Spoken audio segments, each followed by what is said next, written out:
For those of us who aren't familiar with Acentech, we're a consulting firm based out of Cambridge, Mass, and we specialize in architectural acoustics, technology, which includes AV, IT, and security, and also noise and vibration. We've got our headquarters down in Massachusetts. We also have an office in Philly and in LA. I myself am in the systems group. I've been with the company for since I graduated college, which is longer enough that I'm going to keep that to myself. And this is Kristen, and she's in the acoustics group. Yep, I do architectural acoustics, sound isolation, and mechanical noise control.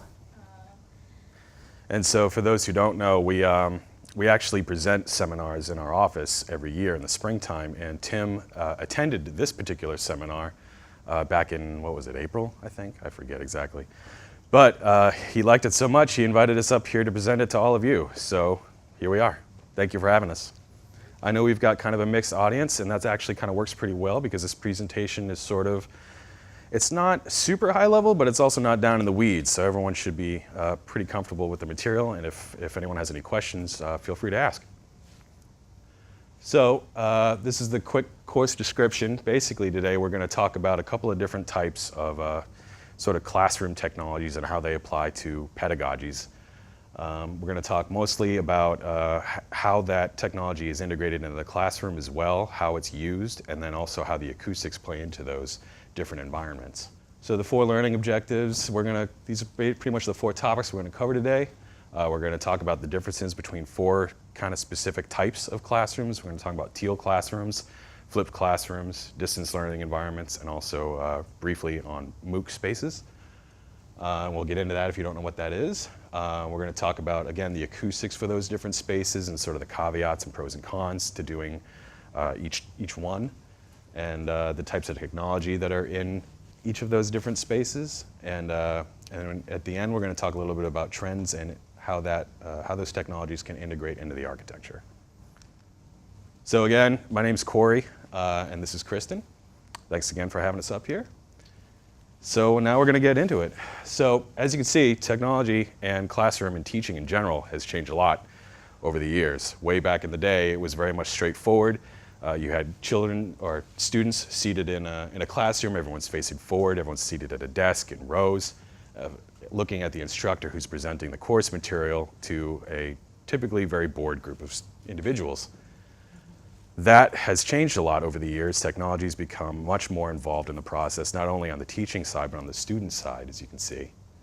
And what's teaching really about? It's about knowledge transfer. So a lot of that really comes from collaboration, and that's what the 4 kind of classroom topics that we're going to try and cover today are really about, is the different ways technology can be used in these types of teaching spaces to support collaboration and transfer of that knowledge.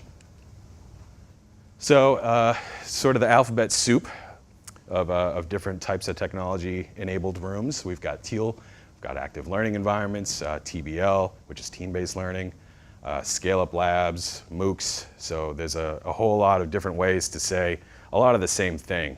Not too many of these are totally dissimilar from one another, and some of them kind of build on one another, and that's sort of the order we're going to follow today as well. We're going to start off with teal spaces. So teal, for those who don't know, stands for Technology Enhanced Active Learning. So it really it kind of takes the lecture environment and kind of breaks it down and reassembles it into a sort of group learning environment. So the students are in pods, all seated around tables, all working collaboratively in their groups. Well, the instructor, instead of being at the front of the room, is usually in the center of the space, and they're wandering around the room, helping students as they go through the course material.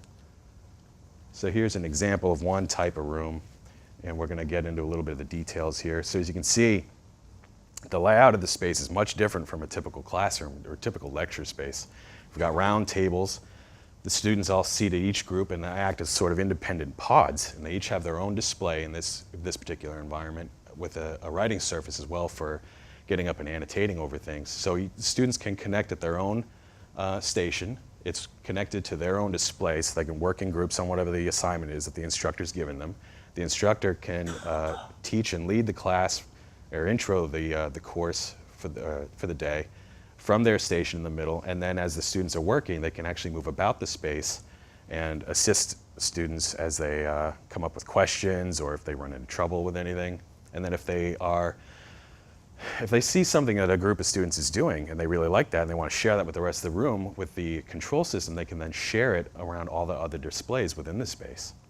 So you can see there's the 2 projection screens with the video projectors. In addition, those are for the instructor. And then they have their station in the middle, which has a document camera, a computer, and any other materials they might need for leading that course. Yeah, so acoustically, what I'm concerned about in rooms where a lot of people are talking all at once is we really want to control the sound that's within this space. So as you can see, this room has absorptive ceiling tile up in there, and we want a minimum 0.7, so that would be a mineral fiber, to a 0.9, which is a fiberglass ceiling tile. And that also helps meet LEED requirements because we want to make sure that 100% of the ceiling is absorptive, which usually works in these flexible spaces anyway because there's not room for wall panels in a lot of these rooms if they're using so much of it for working. The other things we're concerned about is the background noise level, especially when things are mic'd. We want to make sure that you have enough sizing and silencers planned to make sure that there's a background noise. You know, if you were doing a lead for schools, you'd want 40 dBA, you know, minimum for the prerequisite and 35 dBA for the enhanced credit. And we also are concerned about sound isolation because we don't want these active spacing, you know, disturbing their neighbors. As you can see from an architectural standpoint, there's some other considerations. One is how all that technology is integrated. If you do it right and start from the beginning, you can have a very neat and clean appearance where there's no exposed wires, at least any more than you need to, which kind of leads to BYOD support, whether or not you're going to support things either in a wired or wireless capacity. In that case, it's actually wired, but all the cables are hidden in the little troughs in front of the monitors, and additionally those monitors are retractable, so if they're not needed they can kind of go away and the table can become a nice open work surface. In this example, they're actually connecting wirelessly through a screen sharing appliance, so 4 students can connect up over the Wi-Fi network and show their content on their associated display and talk about, you know, oh, I saw this over here, and this student says, oh, this was what I found, and they can go back and forth and deliberate, and then when the teacher calls everyone back to class together, they can share what they've developed to the rest of the classroom. So with a lot of these teaching styles, we really want a flexible architecture to fit in with it. So this is an example where they can come together for seminar and break off in different rooms or different stations. So this supports it in that it has operable partitions, and we'll talk about that a little later. But it's got the flexible furniture on casters, but we also acoustically want to make sure that it's on carpeting so that this scraping noise doesn't disturb people, especially if anything is mic'd. And then this is an example of different ceiling finishes you can do. You don't have to put ceiling tile in. There are a bunch of different aesthetics, and this is a little more industrial, so it probably has a spray treatment or something. But with the exposed ductwork, we have to really think about really low velocity so that it doesn't create a lot of background noise that could get in the way of understanding speech. So, okay, so more on the flexible architecture.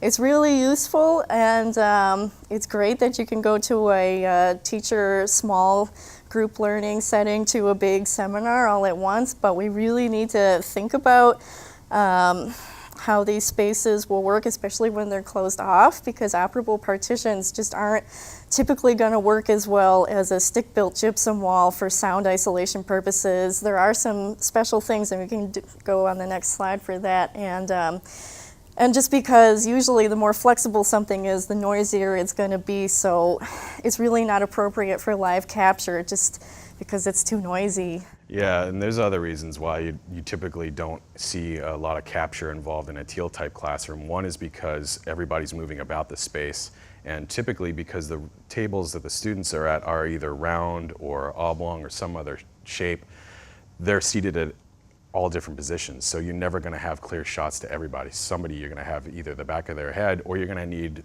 4,000 cameras in the room, and then managing all that is very, very difficult.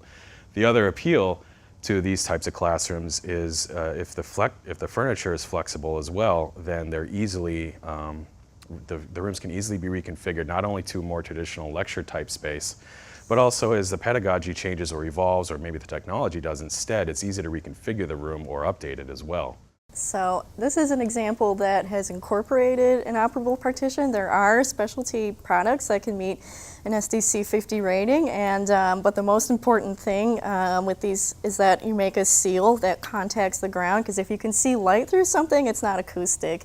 It creates a hole. So accordion style ones are okay. We want to make sure that it's field tested, so it's performing exactly as in the spec. I mean, this is really important, and then this is a okay example because communicating doors are another like smoking gun for acoustic leaks. So this particular example put in the teacher office instead of having the communicating door example, which is good on our end. Right, so you can traverse from one side to the other without breaking the wall, is the idea, as opposed to going through a door that's maybe in the wall, which you might have seen if you've ever been in a large conference space. And similar to what I was talking about before, the ceiling is really the most important place for absorptive treatment to be located on, just because there's so many different configurations, and when you think about it, the sound is closest to the ceiling, and we don't want it to carry throughout the room and make it hard for people across the room to hear, in addition to the limited wall space. And for that we have to incorporate a lot of other elements, like where the projection screens are going, where the diffusers are going, which we'll get into in a little bit, but ceiling is, we really need to plan for absorption on the ceiling in a lot of these learning spaces. Yeah, especially if you remember the earlier photo we looked at that had the whiteboard space. That's also a very common attribute to these types of rooms, because the students, when they're getting up there, if they're not annotating on the screen using like a Surface or some other personal device, they're probably going to be getting up and writing stuff on the board and brainstorming ideas and things like that. So with all those hard surfaces on the walls, you really do need to focus on the ceiling. So HVAC is pretty important, and although it can become one large room, you really need to plan for it and how it's going to be when it's divided. So this example has the HVAC developed in separate zones, which is what's recommended rather than one large zone. So we also want to think about where the diffusers are going, because we don't want the air to be next to a mic or a screen. Or the screen, because you also don't want to be handing out Dramamine to all the students before class starts. But you also need to pay attention to where the different pieces of mechanical equipment are located when you are laying out the system, like the VAV boxes. And then in addition to the mechanical equipment and the background noise in the room itself, you also have to consider what other possible noise sources, such as the audiovisual equipment. Like Kristen mentioned, you don't want to have a microphone near a noise source, but you also don't want to have the AV equipment itself introducing noise into that room. So in this room, for an example, if this were actually an instructor's desk that had a bunch of audiovisual equipment mounted underneath it, that could be generating noise, and with the room being as quiet as it's supposed to be, that noise would be fairly audible and could cause disruption in the class. Yeah, and the last thing is like these transfer ducts that are there and there. We want to make sure those are located in good spots, because those are common holes, and not so much in this, but we typically want them U or Z shaped when we're specifying for that, just so that you can't see through the end, which kind of creates a hole in your wall. Even if it's above the ceiling tile, these are weak points. And the boxes themselves, because there's so much turbulence, or if they're fan powered, we really want them near the door, which is usually the weakest spot in a wall anyway. That way you don't have multiple noise sources in a room. Everything is only kind of coming from one space, and you're less likely to hear it if there's already some noise in that area. You're not going to localize on it as much. So some of the advantages to this particular type of room is, as we've discussed, they're highly flexible. They're easily adaptable to different pedagogies. They promote peer-to-peer interaction amongst the students, because they're all working together in groups, which has also been proven in testing to show that it's a more effective way of students to learn. They retain the information better when they're deliberating it, as opposed to just being talked at, like unfortunately all of you are today. And it really takes advantage of technology and applies that to the learning environment and uses it as a tool rather than a feature. Yeah. So if there's not a fixed presenter location, we can't do the traditional thing of maybe putting a hard surface gypsum thing to help them project their voice naturally. We really need to rely on amplification if it's over about 50 students or so, just to make room for as much absorption as we can to accommodate these flexible uses. And the furniture and HVAC things all need to follow suit. So if you're doing multiple zones and different configurations, you need a little more space to accommodate all of these multiple needs. Right, and even in a smaller room, you may need to consider having a speech reinforcement system because, again, if the instructor is moving about the room, you have to make sure that the students can hear no matter where they are because they're not really moving around as much. So if I'm on this side of the room and the students are over there, people here might be able to hear me okay, but over there maybe not so much. So, moving on, the next type of classroom we're going to talk about is flipped classrooms. So basically, they kind of take that group learning sort of aspect of teal rooms, but they invert the classroom teaching mechanism in which they are basically, the students are doing the classwork at home and doing the homework in class. And one of the nice features about this type of practice is that the students can really learn at their own pace. They're watching the course material online at home, on their couch, on their tablet, and if they need to, they can easily go back if they miss something. It's not like, I remember when I was in school, if the teacher glossed over something, I was like, wait, what? I didn't catch that. He's not going to stop the class for me when there's 100 other people following along. So it's very advantageous to the individual users. Yeah, so this will become a theme throughout the rest of the presentation, but whenever you have capture, you need to think about the acoustics like tenfold. So the ceiling material was a little more flexible when it's just a casual space, but now since we're capturing it, we want to make sure that there's an NRC, like a fiberglass product, 0.9, which is something that's in the specs. This example, they have floor-to-ceiling wall panels that are fiberglass, and we want that on at least 2 adjacent walls, so here and here, so that sound doesn't echo across parallel walls, which creates a buzzing noise, which will get picked up. And we would want this to be an NC noise criterion of 20 maximum, because anything that a microphone can hear everything. So we want to make sure super low velocity silencers, anything noisy is going to be located outside of the room. And we want to make sure the walls are now STC 60, which is usually a double stud construction, just to make sure that nothing outside gets picked up within the room. Including through the door, right? In the door, there are acoustic doors, which you should probably implement and plan for, yes. Right, and in addition to the acoustics, obviously there's a lot of technology involved in these recording studios, because that's basically what they are. These are like miniature recording studios, so you need to make sure that there's ample enough space, not only for the instructor to be seated within there or standing, depending on what they're doing, but also that they have enough room for the additional equipment. You can see in this particular picture, for example, there's a lot of lights. There's the instructor's materials themselves, like in that photo, there's a laptop, there's an additional monitor, so they can see what they're talking to, a document camera, so you have to kind of give everything enough forethought to make sure that the space is usable. You can't just shoehorn a person into a small closet and hope it works. I mean, you can, but you're not going to get the desired result. So this is an example of what that captured material would look like to the students. There are a number of different software platforms, but basically how it works is the instructor is on camera, and then the course material is captured from off of a computer, and this is sort of what it looks like to the students when they get it. It's kind of like basically a YouTube video, and depending on this level of sophistication implemented, they can be fairly complex or as straightforward as literally just watching a YouTube video or a webinar.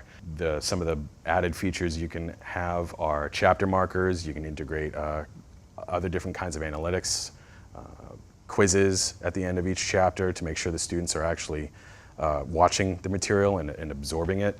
And also some of the most sophisticated ones you can include, if there's a post-production aspect to the recorded material, you can embed metadata so they become searchable. So if you're taking an engineering course and you want to find out, oh, where was that section? Where did he talk about valence electrons? And you just type that in and it'll jump to that section. So it can be a pretty handy tool for the students as well. And we'll talk more about capture in a little more detail later on. But once the students have all watched that material, the next step is everybody reconvenes back in class. So what happens here that's a little bit different is they're still working in groups like in Teal, but the material and the way they're using the space is much different, and these rooms tend to, not always, but tend to still kind of follow a slightly more traditional lecture hall type space because the instructor is still leading most of that course. Yeah, so like I was talking about before with the hard ceiling over the instructor position, this particular example has that, just so they don't need to raise their voice if they don't want to be mic'd. For a smaller, yeah, and because they're not moving about as much. Yeah, so it's less vocal strain. Right, but you can see again the students are still working in groups. They have, it's kind of hard to see in this photograph because the monitors are all kind of on the back wall, but they still have the same tools available to them where they can work in groups, go over the coursework, whatever the homework that the instructor has assigned, and then once everyone's kind of finished the homework, the instructor reconvenes class and they go over that material and see what everybody's results were. Yeah, so now when you guys are doing the homework as groups, any space now becomes a learning space, including atriums or even small conference rooms or what used to be quiet study rooms. So in a room like this, where it might be okay before to have it kind of lively, now we've got people actually doing their homework. So I personally would push for thinking about these things with a pretty ample amount of acoustic treatment, just to make sure that people are able to concentrate and learn. Yeah, because where they're doing the coursework, while they're seated in out in a common area, it could be easily distracted. There's a lot of ambient noise or rustling from either the mechanical system or other students moving about the space. So it's important to keep these kinds of environments kind of under control if it's known that that's what's going to be happening in that space. So in summary, some of the advantages to this type of classroom is, again, it also promotes peer-to-peer interaction because the students, instead of kind of working through the coursework together, they're working through the problem solving together. So it's a slightly different kind of mentality, but similar. And it also fosters and supports independent learning because the students are learning, again, at their own pace, and they're going over the material individually. So it's almost a one-on-one interaction between them and the instructor without them actually being in front of the instructor the whole time. And you can get analytics on that content delivery depending on the software package like we were talking about before, and maybe there's quizzes involved and whatnot.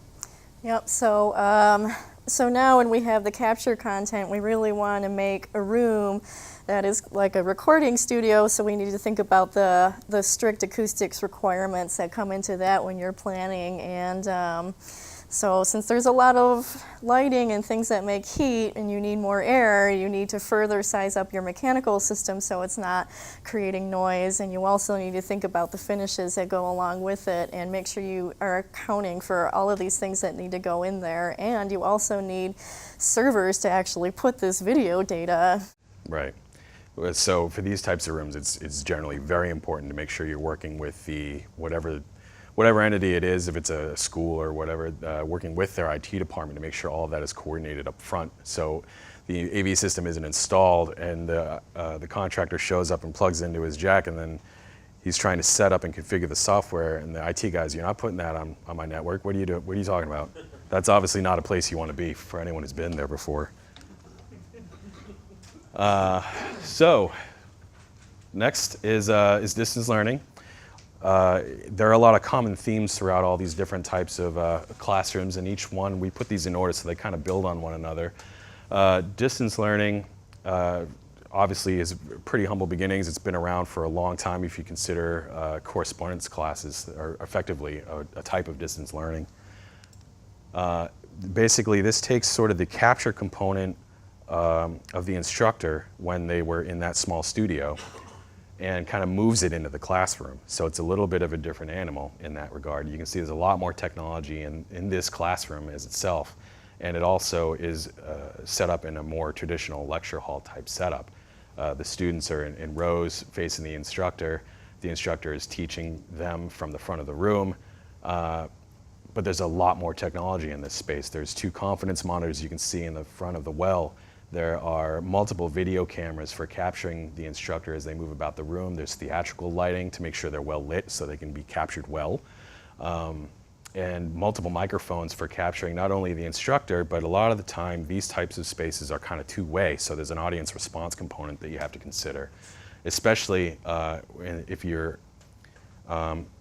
engaged with a far-end endpoint, because if you have a far-end instructor, they might ask a question of the class, or the other way around. If there's a class on the other end, they're asking the instructor. They have to be able to hear things as well.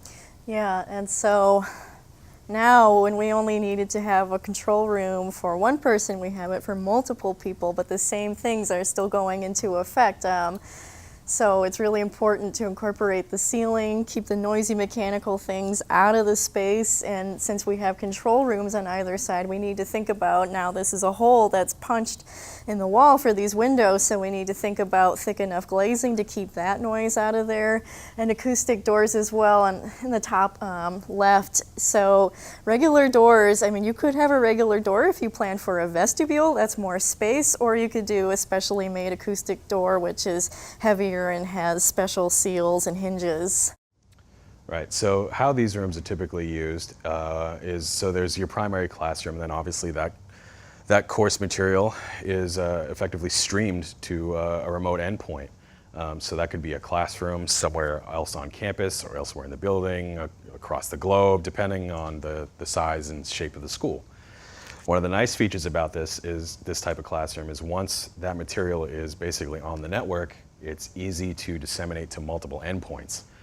And again, like I mentioned before, one of the other benefits is you can not only have remote students, but you can have remote instructors. So if there is some doctor in India or something like that, and it's a medical class, they can easily be brought in to do a guest lecture, which also can help bring students into the class because they might be interested in that kind of a feature. So it could be a nice selling point also. So like Kristen mentioned, control rooms are more often than not, but not always, included in these types of in rooms because the AV systems are so sophisticated. They're generally very simple to use, but there's a lot going on. So you can see that in this particular control room there is a video switcher, a camera controller, there are monitoring speakers, and then a video monitoring panel, and then a large touchscreen surface for controlling the overall AV system. And it's also handy if these rooms are located in such a way that they have good line of sight to the talent. Like Kristen mentioned, also having the glass in the correct orientation and thickness is important, especially if in some of the larger rooms, if the control room is centered in the space, one nice thing to do if the geometry works out is to locate the video projector in that room, especially if you're creating a large image. You're going to have a larger projector, which is going to create a lot of heat and a lot of noise because of the fans. So one way to get that noise out of the classroom is to move it into the control room. Yeah, and to have a window that cuts the mustard for not letting the sound leak through, you want to have an insulated glass. Laminated glass is another option, but it's not good for projecting through that type of glass. And we want to make sure that it's angled too, especially if it's in the back of the room, because if you can't put absorption behind there, if you have a hard surface behind where people are trying to listen and you have someone speaking up towards you, you're going to get a reflection off the back that is just perceptually very disorienting. Yeah, especially if you're the instructor, because you get that slap back, that echo.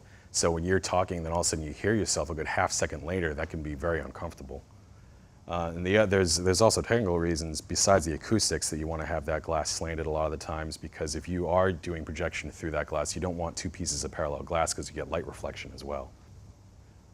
So if you do have a lot of these types of rooms in a given building, one option rather than allocating a control room per classroom, which can be costly in terms of square footage, is you can create a centralized control room where you might have 4 or some small number of system operators all co-located in one space that all have remote access to the different classrooms. So in this particular example, there's 4 operators. This control room has space for 4 operators to control 4 different classrooms simultaneously from one room. So you're kind of saving on square footage in this case. The only sort of downside is that you do need to allocate a little bit more space per person, because they have to have that much more equipment in front of them because they can't see themselves into the room and what's going on. So a lot of times there's a healthy size monitor for all the different camera angles to make sure that they're not missing anything, because it's obviously more difficult to control a camera if you're not in that space and make sure it's on the talent than if you are. Yeah, and acoustically I like this example because the server room is separated because of all the heat and noise they themselves produce. The operators really need to hear what's going on so that they can adjust the levels. So all of the same acoustics requirements are still very important in these types of spaces. Yeah, and kind of the nice thing about this is not only keeps the equipment out of the control room so they can still hear what's going on, but it is also by extension out of the classroom.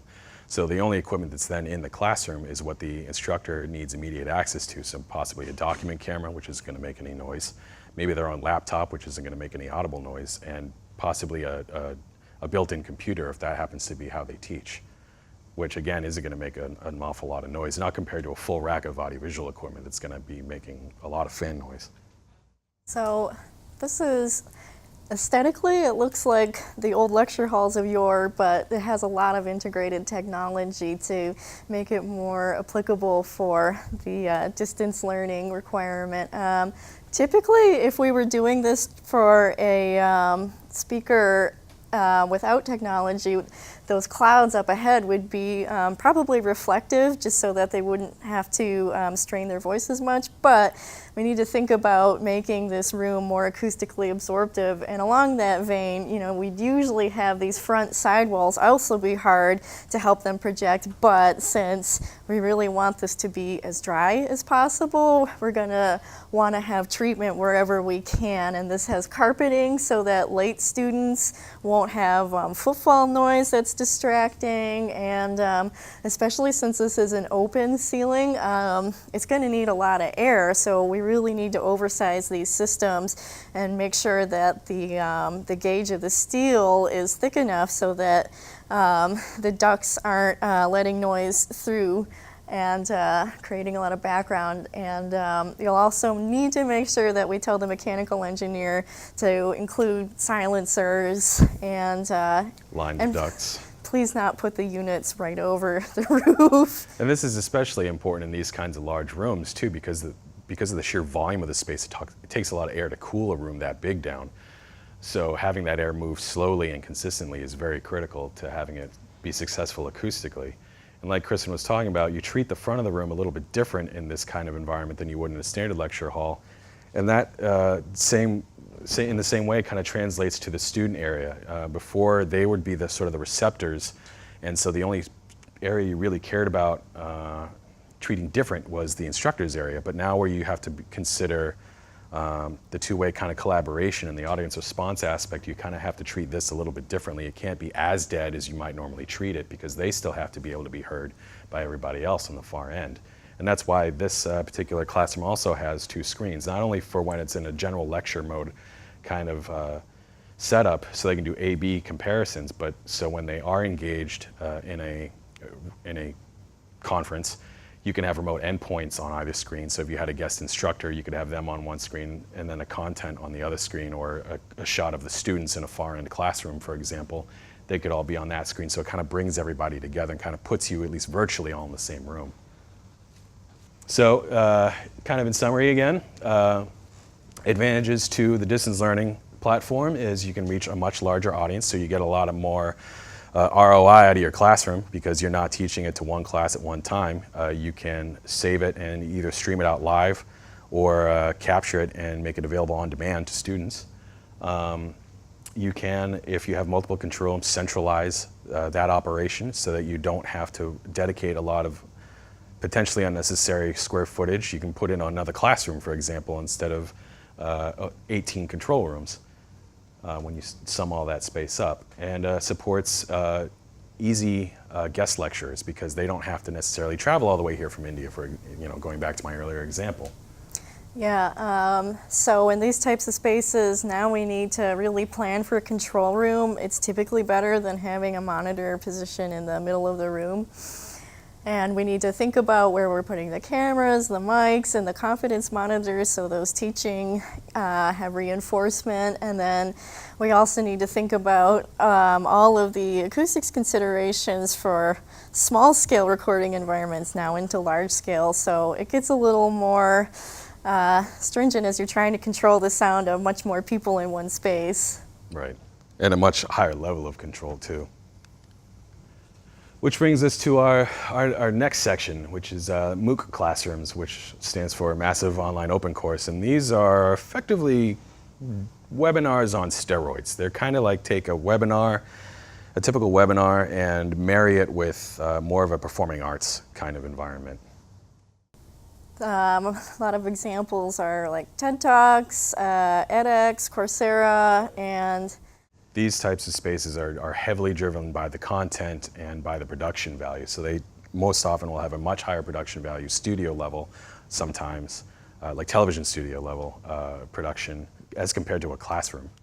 yeah, so this is a really nice example of a TED room. So this is a perforated acoustic treatment with a fiberglass scrim on the back of a nice wood slat finish, and the same rules apply as with the low background noise and super isolation and absorption now everywhere, because yeah, this is like a sound stage. Yeah, you have to kind of effectively treat it like a performing arts center that's being captured on a regular basis. And you can see the control area is much more elaborate than in any of the other spaces we've looked at so far.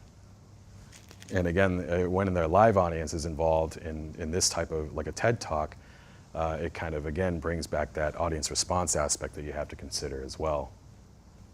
So some of the advantages to these types of spaces, because they're heavily focused on recording, you can communicate with a nearly infinite audience, because once it's on the network, it can really be viewed by anybody. And more often than not, these types of talks are generally free to the audience as well. Yeah, so now we need to make sure that there is the technology and all of the planning necessary to make these things at broadcast quality. And then also, since you have all of these different endpoints, you can have somebody typing in a question that can be broadcast live during the seminar. So we need to make sure now that there's a moderator to relay these questions. Right. And filter them. We all know students can ask inappropriate questions at times if they think they're getting away with it. Not me. No, not you. No, You're never. perfect. So now we're going to kind of talk a little bit more about different technological considerations when sort of laying out these different types of rooms. We kind of already covered control rooms, but we're going to talk a little bit more about the capture systems themselves, different display technologies, and some other requirements. And then we'll wrap up with talking about kind of a brief look ahead.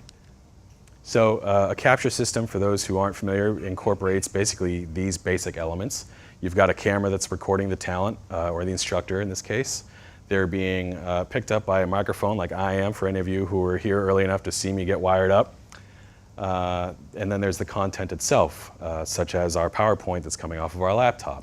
All of that is then brought into a capture appliance, which basically is a giant encoder and creates a streamed media file that is then sent out to a media server. And at that point, it becomes available on demand to the endpoints that have access to that. And then additionally, there's the user interface, which is critical to making all this work, be it either by the instructor in a more automated type system, or if there is an actual system operator who's controlling everything. Obviously, that interface is critical, because if they can't understand how to use it, then that multi-$1,000 system, $100,000 system, is a waste, which is obviously something you want to avoid.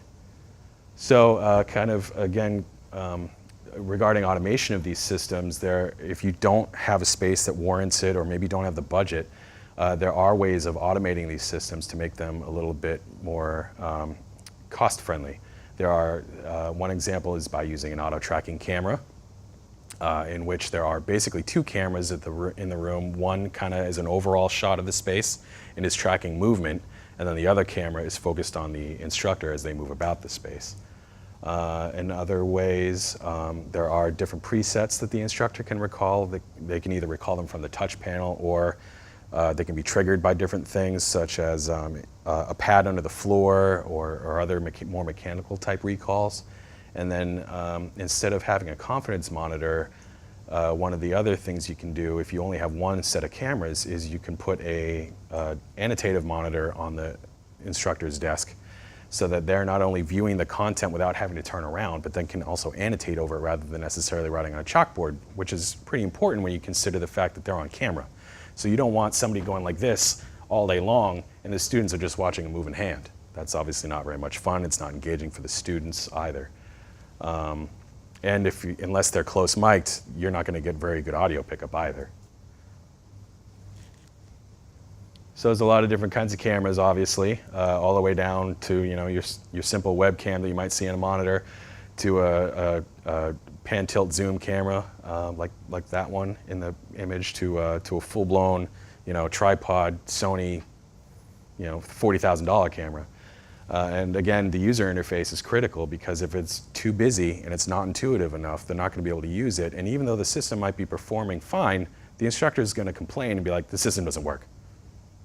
Who here has had that call? Exactly. So something like this, probably not the right fit for the job. You want to have something that's a little bit more macro-based, something that's more feature-based. So they walk into the room, they press a button, and it turns on, and everything, all the right presets are recalled automatically, as far as they're concerned. And then obviously, we haven't really talked about it much, audio too much, but obviously speaker placement is critical as well, depending on the type and function of the space. So obviously, the little details can be the things that get you.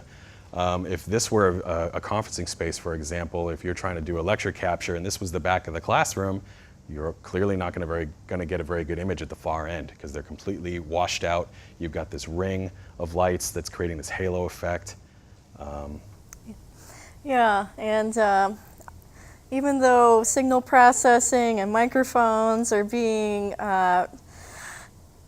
evolved in so many different ways, it's better to just control noise that can reach a microphone than to expect the system to do it for you. Yeah, I mean, as good as the different microphone technologies are that are coming out in DSP processors, you still cannot break the laws of physics, unfortunately. So, kind of delving into different display technologies, there's obviously a bunch of different types. In this room example, we're using projection. In this case, front projection. There's also rear projection. There are standard flat panel displays. There's video walls by using an array of displays. Some of you might have seen in the airport, for example. And then LED video walls like you might see at the Garden or at Fenway. There's different technologies available, all of which have their different pros and cons depending on the use case of the space. One of the nice things, and we'll talk about this in a little bit more detail, is that the cost of some of these technologies is coming down and becoming a little bit more accessible. So things to consider when choosing the display technology are all these different things. You've got to worry about the color, which if you're doing medical stuff and you need to worry about DICOM compliance is much different than if you're making sure that you have just something legible.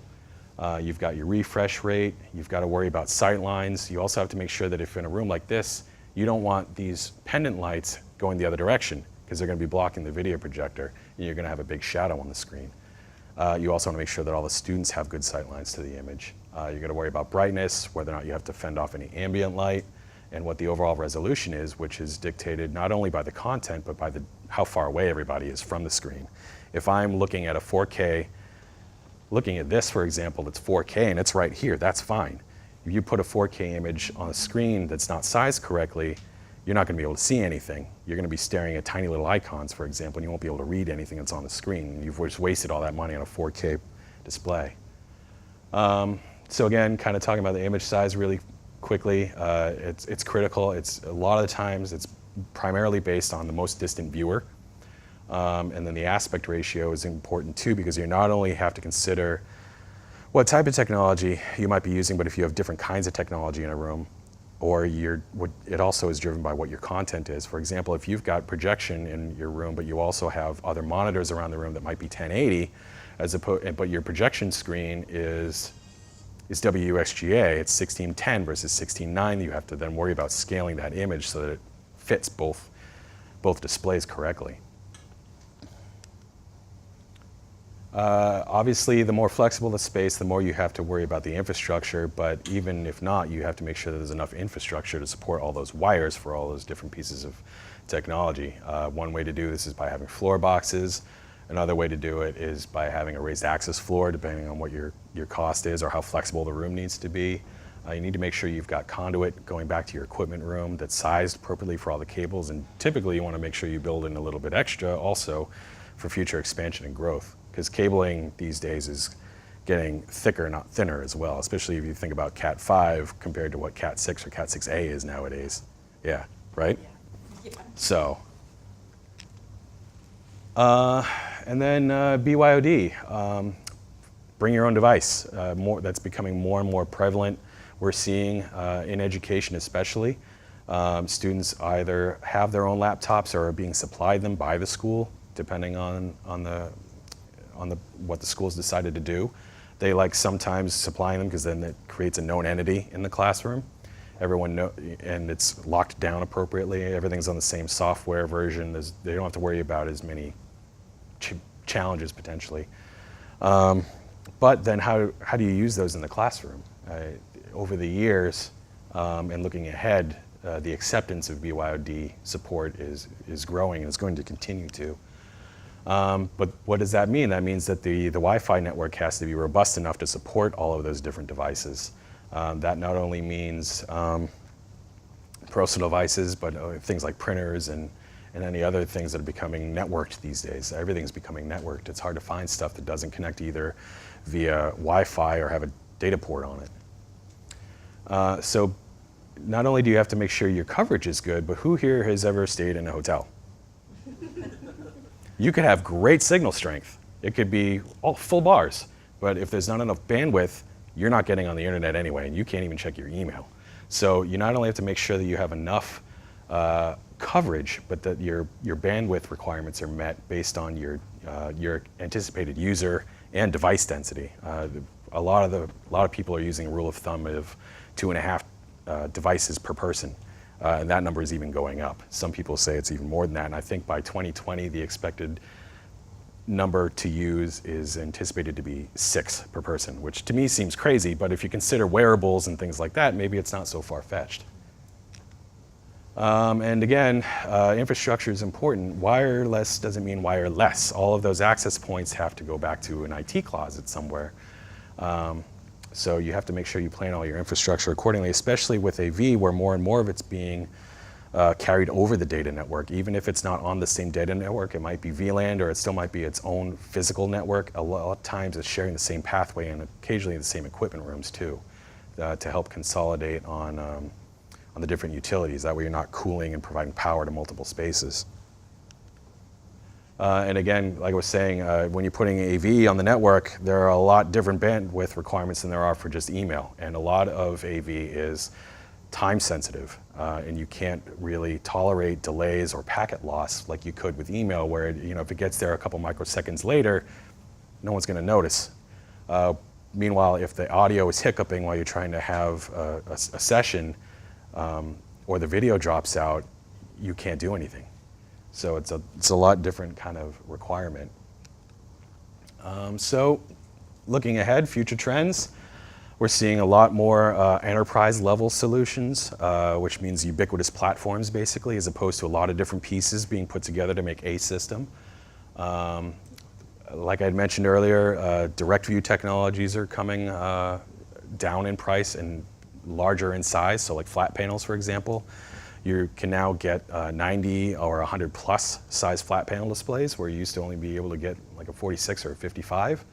And also LED technology is coming down in price, and especially for the fine pitch stuff where you're talking about 4 millimeters or less between the LEDs. So your pixel density is going up, which makes them a lot more viable for smaller spaces, especially where that price is starting to come down and make them more approachable. fewer and fewer touch panels are being, looking ahead, not now, but looking ahead, touch panels are going to, I think, be a lot less necessary because everyone knows how to use this. Everyone wants to use this. People are comfortable with this. So there's a growing trend in supporting audiovisual control system interfacing via personal devices, either through apps or HTML5 browser pages or other means. And then kind of lastly, the automation of these systems, kind of like we were talking about before, where things are kind of macro-based. Think of Uber. Uber takes a lot of dissimilar pieces of information, compiles it all, and has made a functional app. So now you can, with the click of a button, request a car. It's automatically going to go to where you are. Payment is already taken care of. You're going to get to where you're going. That kind of thing is going to be entering the education market, and if it hasn't already, in some places. So that's an important thing to consider because it's Bluetooth, near-field communications. A lot of the way it's going to go is people are going to walk into the room, the instructor's going to walk into the room's going to recognize that he's entered that space, and it's going to automatically configure everything based on the course schedule for the day. It's going to know that it's supposed to be him, and it's going to know what he wants to present, and it's going to automatically dial a far end endpoint, and all he's going to have to do is walk in, press the big green button that says start, and he goes. So, does the traditional lecture model still work? Yes, but from the get-go, you need to have a really clear idea of the pedagogy that you want. And, we can make anything work. We just need to know what everyone wants and what they want to do, and we help accommodate that. So, thank you everyone for your time. Thanks very much. Thank you everybody.